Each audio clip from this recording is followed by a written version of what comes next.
اللہ تعالیٰ نے قرآن حکیم میں ارشاد فرمایا کہ افحسبتم انما خلقناکم عبثا وانکم الینا لا ترجعون۔ فرمایا کیا تم یہ گمان کرتے ہو کہ ہم نے تمہیں بیکار پیدا کیا ہے، اور کیا تم یہ سمجھتے ہو کہ تمہیں پلٹ کر ہماری طرف نہیں آنا؟ اللہ تبارک و تعالیٰ نے جو چیز بھی پیدا کی، جہاں بھی پیدا کی، بڑی حکمتوں کے تقاضوں کے تحت پیدا کی۔ میں کسی شخص سے بیزار نہیں ہو سکتا، کیونکہ ایک ذرہ بھی تو بیکار نہیں ہو سکتا۔ اللہ نے ہر چیز کو کمال حسن کے ساتھ دنیا میں پیدا کیا، اور انسان تو اشرف المخلوقات ہے۔ یہ تو اللہ تعالیٰ کی تخلیق کا شاہکار ہے۔ اللہ تعالیٰ نے اسے بڑی رعنائیوں کے ساتھ، بڑی حکمتوں کے ساتھ، بڑے کرم کے ساتھ پیدا فرمایا۔ اس کو اللہ تعالیٰ نے سمجھنے کی، بات کرنے کی، اپنا ما فی الضمیر کہہ دینے کی صلاحیت عطا فرمائی۔ مالک نے اسے عقل، شعور دیا، اور جو بڑی طاقتور مخلوق نظر آتی ہیں ان کو اللہ تعالیٰ نے انسان کے قبضے میں دے دیا۔ کتنا بڑا ہاتھی ہوتا ہے لیکن ایک چھوٹا سا بچہ اسے لیے پھرتا ہے۔ کتنا بڑا اونٹ ہے، کتنی طاقت رکھتا ہے، لیکن ایک چھوٹا سا بچہ اس کے ناک میں نکیل ڈالتا ہے اور اسے لے کے گھومتا ہے۔ اللہ تبارک و تعالیٰ نے اسے اشرف المخلوقات بنایا ہے۔ اتنے بڑے جہاز ایک انسان کے قبضے میں دے دیے ہیں۔ وہ جب چاہتا ہے جہاز اڑتا ہے، جب چاہتا ہے اسے زمین پہ اتار لیتا ہے۔ اللہ کی دی ہوئی طاقت سے ملکوں کو سر کرنا، بڑی بڑی ٹیکنالوجی کو ایجاد کرنا خدا نے اپنی توفیق سے اسے عطا کیا۔ اور پھر اگر وہ مسلمان ہے، پھر اگر وہ حضور کا غلام ہے، تو پھر تو فرمایا کنتم خیر امۃ اخرجت للناس، انسان ساری مخلوق میں افضل ہیں، اور میرے محبوب کا کلمہ پڑھنے والے سارے انسانوں میں سب سے افضل ہے۔ ان کو اللہ نے اور زیادہ فضیلتوں سے، برکتوں سے مالا مال کیا۔ یہ وہ مخلوق ہے، یہ وہ لوگ ہیں، یہ وہ امت ہے کہ جو صرف ارادہ کرتی ہے نیکی کا، کرتی نہیں۔ ارادہ کرتی ہے تو اللہ نیکی کرنے کا اجر عطا فرما بھی دیتا ہے۔ یہ ابھی پلان کرتی ہے کہ میں یہ کام کروں گا تو رب اس کا ثواب شروع بھی فرما دیتا ہے، لیکن پتہ نہیں کیا ہو گیا ہے، لوگوں کو نیکی کے ارادے کرنے ہی چھوڑتے جا رہے ہیں، نیکی کی منصوبہ بندی کرنی چھوڑ دی ہے، خیر کے لیے پلان کرنا ہی چھوڑ دیا ہے۔ بہت سارا وقت بیکار گزرتا ہے، بہت سارا وقت چوراہے پہ گزر گیا، بہت سارا وقت گپوں میں گزر گیا۔ عمرے دراز مانگ کے لائے تھے 4 دن، 2 آرزو میں کٹ گئے، 2 انتظار میں۔ ایک ڈھیر سارا طبقہ ہے جس سے پوچھتے ہیں کیا کر رہے ہو، تو کہتے ہیں بس کچھ بھی نہیں، ٹائم پاس کر رہا ہوں۔ تو میں کہتا ہوں یار اتنا فالتو ٹائم کہاں سے آیا جسے پاس کرنا پڑا؟ میں بور ہو رہا ہوں، تو میں کہتا ہوں بور ہونے کے لیے وقت کہاں سے لیا آپ نے؟ آپ تو مسلمان ہیں، آپ کا تو وقت شریعت نے بڑا قیمتی کر دیا ہے۔ آپ تو 1 منٹ میں 3 بار سورہ اخلاص پڑھ سکتے ہیں۔ آپ کو تو ذرا سا وقت ملے تو آپ جا کے 2 رکعت نماز کی نیت باندھ سکتے ہیں۔ آپ کو تو تھوڑا سا وقت ملے تو آپ کے تو نبی پاک علیہ السلام نے یہاں تک ہماری تربیت کر دی، ہمارے حضور فرمانے لگے تم کانٹا اٹھا سکتے ہو نا گلی سے، تو وہی اٹھا دینا، اس پر بھی رب صدقے کا ثواب عطا کرے گا۔ تو یہاں تو کانٹوں سے بھری ہوئی گلیاں ہیں۔ میرے نبی پاک نے تو فرمایا تھا کسی مومن کو بس خوش کر دینا، وہ چاہے لمحے کے لیے ہی ہو، اس کے دل میں راحت ڈال دینا، اسے تسلی دے دینا، روتے ہوئے کے آنسو پونچھ دینا، اس کو کہہ دینا میں تیرے ساتھ ہوں۔ فرمایا مومن کے دل میں تم نے خوشی داخل کر دی تو 60 سال نفل پڑھنے سے اللہ تمہیں زیادہ ثواب عطا کر دے گا۔ تو یہ فارغ بیٹھنے کا وقت کہاں سے آیا؟ یہ بور ہونے کا ٹائم کہاں سے آیا؟ ہم نے اپنے آپ کو بیکار کر لیا ہے، اور رب نے نہیں بیکار پیدا کیا، ہم نے بیکار کر لیا۔ ہم نے اپنے آپ کو زنگ لگا لیا۔ ملت کا وہ جوان جس کو چاہیے تھا کہ وہ خاندان کے 20، 50، 60 لوگوں کو لے کر چلتا، کفالت کرتا، نمائندگی کرتا، آگے بڑھ کے کہتا میں ہوں نا، گھبرانا نہ، وہ نوجوان خود دکھ سناتا ہے رو رو کے، وہ مجبوریاں سناتا ہے، وہ کچی باتیں کرتا ہے، وہ کہتا ہے مجھے کالا جادو ہو گیا ہے، وہ کہتا ہے فلانے کی نظر لگ گئی ہے، وہ کہتا ہے چچا نے آگے نہیں جانے دیا، وہ کہتا ہے میں ابا جی نے صحیح تقسیم نہیں کی تو میں پیچھے رہ گیا۔ اتنی کمزور بات کرے گا، اور وہ مسلمان اپنی صلاحیت کو پہچانے۔ حضرت سعدی شیرازی کے پاس ایک شخص نے بیٹھ کے اپنے دوستوں کی غلطیاں گنوانی شروع کر دی، ان میں یہ بھی غلطی ہے، یہ بھی غلطی ہے، یہ بھی غلطی ہے، یہ بھی غلطی ہے، یہ بھی غلطی ہے۔ تو حضرت سعدی ہنس پڑے، فرمانے لگے اور یاد رکھ تیرے سجن بڑے ہی برے ہیں، پر پانی بڑا بھی گندا ہو نا تو آگ بجھانے کے کام پھر بھی آ جایا کرتا ہے۔ کوئی تو خوبی ان میں تلاش کر لینا، پانی بڑا بھی گدلا ہو تو آگ تو بجھاتا ہے کہ نہیں بجھاتا؟ ہمارا یہ مزاج بن گیا ہے کہ ہم اپنی صلاحیتوں سے کام ہی نہیں لیتے، ہمیں پتہ ہی نہیں ہم کیا کر سکتے ہیں۔ میرے رسول پاک صلی اللہ علیہ وسلم کا کمال یہ ہے کہ حضور نہ انسان کی صلاحیتیں اجاگر کر دیتے۔ محبوب اجاگر کر دیتے، حضور اندر جذبہ پیدا کر دیتے. اس طرح کا وہ اقبال کہتے ہیں کہ تمہارا وقت کا امام وہ نہیں ہوتا جو تمہیں کہے حالات بڑے خراب ہیں، اس قوم کا کچھ بھی نہیں ہو سکتا، اس ملک کا کچھ بھی نہیں ہو سکتا، فلانا ادارہ بھی خراب ہو گیا، فلانا بندہ بھی کرپٹ ہو گیا، فلانا بھی دنیا دار ہو گیا، پیر بھی خراب ہو گئے، مولوی بھی خراب ہو گئے، سیاستدان بھی خراب ہو گئے، اور بیوروکریٹس بھی خراب ہو گئے، اور تاجر بھی خراب ہو گئے، اور فلانی برادری یہ ظلم کرتی، فلانا قبیلہ یہ ظلم کرتا ہے، فلانے شہر کے لوگ، اسی چکر میں صرف مایوسیاں پھیلانی ہیں، کبھی خیر کی بات ہی نہیں کرنی. لیکن اقبال کہتے ہیں کہ ہے وہ تیرے زمانے کا امام برحق جو تجھے حاضر و موجود سے بیزار کرے اور موت کی شکل میں دکھلا کے تجھے جلوہ یار زندگی تیرے لیے اور بھی دشوار کرے، وہ تیرے اندر رمق پیدا کرے. آج جو حاجی غار سور پہ جاتے ہیں تو یہ لوگ پانی کی بوتل ان کی بغل میں ہوتی ہے، رستے میں 3-4 جگہ بنی ہوئی ہیں، پانی پئیں، چائے پئیں، جوس پئیں، بندوبست ہے، آپ کے کھانے پینے کے لیے آپ چیزیں خرید سکتے ہیں. اوپر جائیں تو وہاں بھی سارا کچھ بیٹھنے کا بہترین اہتمام ہے. جب حضرت صدیق اکبر گئے تھے تو دن کو نہیں گئے تھے، رات کو گئے تھے. اور جناب اسماء بنت ابی بکر جب رات کو کھانا لے کے جاتی تھی تو وہاں تو دن کو آج بھی 1400 سال کے بعد بھی آبادی کوئی نہیں. اس وقت کیا منظر ہوگا. اور اب رستہ بن گیا تھا، اب تو رستہ بھی نہیں تھا. تو حضرت اسماء کہتی ہیں میں اکیلی روٹی پکاتی تھی، پھر اسے باندھتی تھی، پھر میں یہ نہیں کہ 2-4 میرے ساتھ ساتھی چلو تو پھر غار سور پہ چلتے ہیں، لوگ تو یوں جاتے ہیں نا. فرماتی میں دیکھتی تھی ادھر ادھر کہ کوئی ہے تو نہیں، دیکھ تو نہیں رہا. جب کوئی نہیں ہوتا تھا تو رات کو جاتی تھی اور غار پہ کھانا دے کے آتی تھی. اور حضرت صدیق اکبر نے حضور کو کندھوں پہ بٹھا کے کہا تھا حضور پتھر نکیلے ہیں، ان کی نوک تیز ہے، کہیں مقدس قدموں کو تکلیف نہ دیں، اگر مہربانی کریں تو میرے کندھوں پہ نہیں بیٹھ جاتے. حضور حضرت صدیق اکبر کے کندھوں پہ بیٹھ گئے. درویش کہنے لگے پباں پہاڑ قدم نہیں جے لاؤندا تے سور پہاڑ تے چڑھیا جاندا، او پیا جاندا جے یار نبی دا اے اصلی دلدار نبی دا، او پیا جاندا جے یار نبی دا اے اصلی دلدار. اپنے اندر جذبہ پیدا کرے. ہم کچھ کر سکتے ہیں. غریب ساری زندگی دکھ ہی سنائے گا کہ میں غریب، اس نے محنت کب کرنی ہے، جدوجہد کب کرنی ہے، اس نے آگے کب پڑھنا ہے، وہ کب تک یہ کام کرے گا. اپنی زندگی کے اندر شعور پیدا کریں اور اپنی صلاحیت سے کوئی نفع لیں. آپ کیا کر سکتے ہیں زندگی میں نے کہا کچھ نہیں کر سکتے، گلی سے روڑا تو اٹھا سکتے ہیں کہ نہیں.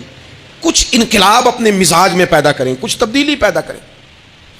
اس کے لیے سب سے زیادہ ضروری یہ ہے کہ ہم اپنے اندر اخلاقی تبدیلی لانے میں کامیاب ہو جائیں. کائنات میں قوم وہ سمجھتی ہے جن کا اخلاق سنور جاتا ہے، اور جو لوگ اپنے اندر اخلاقی تبدیلی نہیں نہ لاتے. آپ دیکھیں نبی پاک علیہ السلام کا انقلاب کس طرح کا ہے. عرب کے لوگ سمجھتے تھے کہ معاف کرنا بزدلی ہے، صبر کرنا بزدلی ہے. وہ کہتے تھے یہ کیا بات ہوئی، ہمارا دشمن کیا سمجھے گا کہ بزدل ہے، انہوں نے معاف کر دیا ہے. وہ کہتے تھے معاف کر دیں تو کمزور پڑ جائیں گے، سامنے والا کہے گا کہ ان کے پلے کچھ نہیں، معاف کر دیا. اور ہمارے زمانے میں آج معاف کمزور آدمی کرتا ہے، طاقتور آدمی معاف نہیں کرتا. وہ جس کے پاس طاقت نہیں ہوتی وہ کہتا ہے ٹھیک ہے میں نے اللہ پہ چھوڑ دیا، حالانکہ اس نے بھی اچھا کیا، پر کمال تو یہ ہے کہ تیرے پاس ساری طاقت ہو پھر بھی تو فیصلہ اللہ پہ چھوڑے. اور حضرت موسیٰ کلیم اللہ علیہ السلام نے عرض کیا تھا مالک تیرے بندوں میں تیری نظر میں معزز کون ہے؟ تو رب کریم نے فرمایا میرے کلیم جس کے پاس بدلہ لینے کی طاقت ہو پھر بھی معاف کر دے وہ رب کی نظر میں بڑی عزت والا ہے. عرب کے لوگ سمجھتے تھے یہ بزدلی ہے کہ میں معاف کر دوں، لیکن حضور نے ان کو اخلاقی طور پہ بدل دیا اور نبی پاک نے فرمایا معاف کرنا بزدلی نہیں، یہ تو اعلیٰ ظرفی ہے. تو پھر کس طرح بھلا معافی ان کو ہوئی؟ فتح مکہ کے دن حضور نے اس طرح نہیں معاف کیا کہ پہلے ہمارے ہاں بھی لوگ معاف کرتے ہیں تو ہم پتہ کس طرح معاف کرتے ہیں، پہلے ساری اس کی زیادتیاں گنواتے ہیں. پتہ ہے نا تو نے اس وقت کیا کہا تھا، یاد ہے نا تو بڑی ڈینگے مارتا تھا، یاد ہے نا تو بڑی بڑھ کے مارتا تھا. عرب کے لوگ سارے سامنے کھڑے ہیں، پتہ کون کون ہے؟ اکرمہ بن ابو جہل آخری دن تک لڑے، ابو سفیان آخری دن تک لڑے، سارے لوگ سامنے کھڑے، کچھ بھاگ گئے ہیں جان بچا رہے ہیں. حضور نے کیا فرمایا؟ فرمایا پتہ تمہارے ساتھ آج سلوک کیا کرنا ہے؟ یا رسول اللہ بتائیے. نبی پاک نے فرمایا وہی کرنا ہے جو جناب یوسف نے بھائیوں کے ساتھ کیا تھا. بات ہی کوئی نہیں کرنی، پچھلا قصہ چھیڑنا ہی نہیں، نہ کانٹے بچھانے کی بات کرنی ہے، نہ روڑے مارنے کی کرنی ہے، نہ بدر میں آنے کی کرنی ہے، نہ احد میں پتھر مار کے دانت شہید کرنے کی بات کرنی ہے، نہ خندق کی بات کرنی ہے، نہ خیبر کی کوئی بات. جاؤ نہ معاف کیا، بات ہی کوئی نہیں کرنی، معافی دے دی. ابو سفیان کہنے لگے حضور مجھے بھی معافی ہے. سونیا تیرے کرم پہ قربان جاؤں. میرے کریم فرمانے لگے تو قبیلے کا سردار ہے، مکہ شریف کے لوگ تجھے بڑا سمجھتے ہیں، دیکھ حضور معاف بھی کرتے ہیں اور عزت بھی دیتے ہیں. فرمایا جا میں نے تجھے معاف کیا اور جو تیری حویلی میں آ کے پناہ لے لے گا میں اسے بھی معاف کر دوں گا، اسے بھی معافی مل جائے گی جو تیرے گھر آ جائے گا. اب تبدیلی آ گئی. وہ جو اندر کفر تھا وہ ٹوٹ گیا، انقلاب آ گیا۔ یہی ابو سفیان جو کل تک مخالفت میں لڑتے تھے، پھر یہ حضور کے ساتھ جنگوں میں جاتے، اور اس طرح جاتے کہ حضور گھوڑے پہ بیٹھے اور جناب ابو سفیان نے گھوڑے کی لگام تھامی ہے، ہر میدان میں گئے، ہر جگہ خدمت کی۔ اکرمہ بن ابو جہل کا پتر ہے، کوئی کسر نہیں چھوڑی اس نے، حد کر دی، ہر جگہ لڑا، ہر مقام پہ۔ لیکن فتح مکہ کے موقع پر یہ بھاگ گیا تھا، جان بچا کے چھپ گیا۔ اس کی بیوی آئی، آ کے کہنے لگی سونیا میرے چھوٹے چھوٹے بچے ہیں، مجھے پتہ چلا ہے کہ میرے شوہر کے لیے آپ نے ڈیتھ وارنٹ جاری کر دیے ہیں کہ جہاں ملے مار دیا جائے، صحابہ نے یہ اعلان کیا ہے، وہ سخت مجرم ہے، اس کے لیے سخت آرڈر جاری کیا گیا ہے۔ تو کریم کیا فرمانے لگے؟ حضور فرمانے لگے تو کیا چاہتی ہے؟ میں کوئی آپ کو قصہ تو نہیں نہ سنا رہا، خدا را مہربانی کریں، تھوڑا سا دل بڑا کریں، تھوڑا سا۔ وہ ساس کہتی ہے جی میں کیویں معاف کر دیاں جی، تمہیں پتہ نہیں پیر صاحب میرے اندر زخم کنے نے، مثلاً کیا ہے، گولی مار دی ہے کسی نے کسی کو۔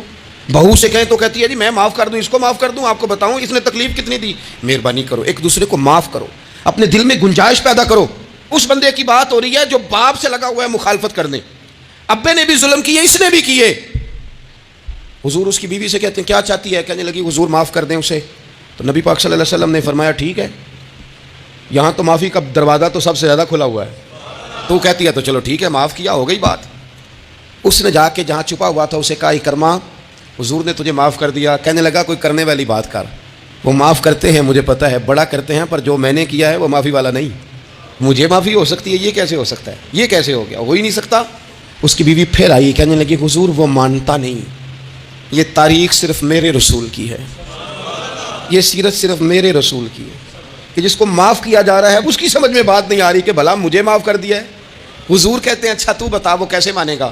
کہنے لگی حضور اگر کوئی نشانی دے دینا، عرب کے لوگ تلوار دے دیتے تھے، زرہ دے دیتے تھے، پگڑی دے دیتے تھے، چھڑی دے دیتے تھے، یہ دلیل ہوتی تھی کہ فلاں نے نشانی دے دی۔ اگر کوئی مل جائے نا نشانی، محبوبہ اس طرح تو کوئی نہیں کرتا جیسے آپ کرتے ہیں۔ کریم نے اپنے سر سے پگڑی اتاری اور فرمایا میری پگڑی بطور علامت کے نشانی کے لے جا، اسے کہہ دے میں نے معاف کیا۔ اب اکرمہ کو معافی ہو گئی، وہ آ رہے ہیں، یوں اخلاق بدلتے وہ آ رہے ہیں۔ یہاں کوئی بڑا آدمی آئے نا تو پہلے اعلان ہوتا ہے فلاں بن فلاں صاحب آ رہے ہیں، اب ان کو دعوت دیتے ہیں، لیکن وہ اعلان چھوٹا کرتا ہے بڑے کے لیے۔ یہاں انوکھا باب ہے، اکرمہ کلمہ پڑھنے آ رہے ہیں، نبی پاک صحابہ سے کیا فرما رہے ہیں؟ فرمایا وہ کلمہ پڑھنے آ رہا ہے، اطاعت قبول کر کے آ رہا ہے، سر تسلیم خم کر کے آ رہا ہے، اس کے سامنے اس کے باپ کے کسی ظلم کا اظہار نہ کرنا۔